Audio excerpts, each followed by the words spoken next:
পাকিস্তানের মাটিতে দীর্ঘ ১৪ বছর পর নামল বাংলাদেশের বিমান। পাকিস্তানের সংবাদ মাধ্যম দ্য ডনের খবর অনুযায়ী বৃহস্পতিবার ২৯ জানুয়ারি রাতে বাংলাদেশ বিমানের বিইজি ৩৪১ নামের ফ্লাইটটি ঢাকা থেকে সরাসরি উড়ে গিয়ে করাচির জিন্নাহ আন্তর্জাতিক বিমানবন্দরে অবতরণ করে। এ সময় বিমানের ফ্লাইটটিকে ওয়াটার ক্যানন স্যালুট দিয়ে অভ্যর্থনা জানানো হয়। এদিকে পাকিস্তান এয়ারপোর্টস অথরিটি পিএএ এক বিবৃতিতে এই ফ্লাইটটিকে দুই দেশের সম্পর্কের ক্ষেত্রে এক নতুন অধ্যায় বলে উল্লেখ করেছে।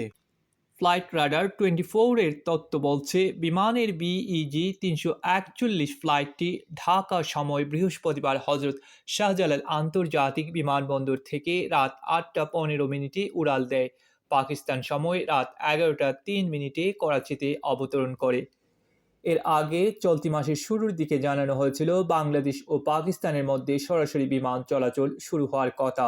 বৃহস্পতিবার ঢাকায় পাকিস্তান হাইকমিশন এক বিবৃতিতে জানায়, পূর্ণ আসন নিয়ে উদ্বোধনী ফ্লাইটটি হজরত শাহজালাল আন্তর্জাতিক বিমানবন্দর থেকে যাত্রা শুরু করেছে।